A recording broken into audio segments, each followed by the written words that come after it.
नमस्कार, आप देख रहे हैं डेली 24 भारत। मैं हूं आपके साथ अनीता शर्मा। कनाडा के प्रधानमंत्री जस्टिन ट्रूडो अगले कुछ ही घंटों के अंदर इस्तीफा दे सकते हैं।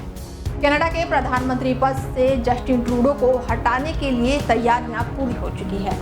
ट्रूडो की लिबरल पार्टी की विशेष बैठक होने जा रही है, जिसमें ट्रूडो को हटाने का फैसला लिया जाएगा।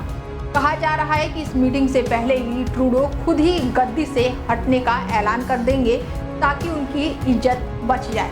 कनाडाई राजनीति में भी ट्रूडो की लोकप्रियता में भारी गिरावट दर्ज की गई है। विपक्षी कंजर्वेटिव पार्टी के सांसदों ने जनवरी 2025 में ट्रूडो के खिलाफ अविश्वास प्रस्ताव लाने का ऐलान किया था। हाउस ऑफ कॉमन्स की पब्लिक अकाउंट कमेटी 7 जनवरी को बैठक कर इस प्रस्ताव पर चर्चा करेगी। इसके अलावा ट्रूडो की लिबरल पार्टी के भीतर भी नेतृत्व को लेकर असंतोष काफी बढ़ रहा है। पार्टी के कई सांसद खुलकर ये कह रहे हैं कि ट्रूडो अब लिबरल पार्टी के लिए एक राजनीतिक बोझ बन गए हैं और उन्हें इस्तीफा देकर नए नेतृत्व को मौका देना चाहिए। 2015 में सत्ता संभालने वाले जस्टिन ट्रूडो को शुरू में एक प्रगतिशील नेता के रूप में देखा गया था। उनकी छवि युवाओं और अल्पसंख्यकों के बीच लोकप्रिय थी, लेकिन पिछले कुछ सालों में उनकी नीतियों और फैसलों ने कनाडा के भीतर और बाहर ट्रूडो को सबसे खराब राजनेताओं की लिस्ट में शामिल कर दिया है। पिछले दिनों जब ट्रूडो अमेरिका के नए राष्ट्रपति डोनाल्ड ट्रंप से मिलने गए तो ट्रंप ने उनको गवर्नर कहकर संबोधित किया। भारत कनाडा संबंधों को ट्रूडो ने अपने शासनकाल में सबसे खराब दौर में पहुंचा दिया। उनके नेतृत्व में खालिस्तान समर्थन तत्वों का बढ़ावा मिला, जिससे दोनों देशों के बीच रिश्ते बिगड़ते चले गए। भारत ने इसे गंभीरता से लिया और बार बार कनाडा से इस मुद्दे पर कार्रवाई करने का आग्रह किया, लेकिन ट्रूडो ने इसे दरकिनार कर दिया, जिससे दोनों देशों के बीच राजनयिक संबंध बदतर हो गए।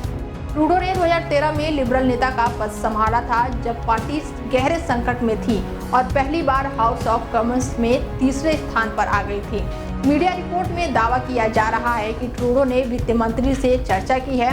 पार्टी के अंदर पद छोड़ने की बढ़ती मांग के बीच ये साफ नहीं है कि ट्रूडो तुरंत इस्तीफा देंगे या नए नेता के चुने जाने तक प्रधानमंत्री पद पर बने रहेंगे। यह घटनाक्रम ऐसे समय में हुआ है जब कई सर्वे से पता चला है कि ट्रूडो की लिबरल पार्टी इस साल अक्टूबर में होने वाले संघीय चुनाव में विपक्षी पार्टी से बुरी तरह से हार जाएगी। वहीं भारत कनाडा रिश्तों को खत्म करने की दिशा में जस्टिन ट्रूडो ने सबसे बड़ी चाल चली। कनाडा ने वहां मौजूदा भारत के हाई कमिश्नर संजय कुमार वर्मा और दूसरे वरिष्ठ राजनयिकों पर जासूसी करने का आरोप लगाया। ट्रूडो यही नहीं रुके, बल्कि भारत के गृह मंत्री अमित शाह के ऊपर भी खालिस्तानी आतंकियों का कनाडा में सफाया करने का आदेश जारी करने का आरोप लगाया। भारत सरकार ने इन आरोपों को न केवल सिरे से खारिज किया, बल्कि कनाडा के खिलाफ कड़े कदम उठाए गए। ट्रूडो की भारत विरोधी राजनीति ने उन्हें अंतर्राष्ट्रीय मंच पर अलग थलग कर दिया। भारत जैसे बड़े व्यापारिक और कूटनीतिक साझेदार से खराब संबंध कनाडा के लिए घाटे का सौदा साबित हुआ। यदि जस्टिन ट्रूडो इस्तीफा देते हैं तो लिबरल पार्टी को नए नेता की तलाश करनी होगी, जो पार्टी को फिर से संगठित कर सके और जनता का विश्वास जीत सके।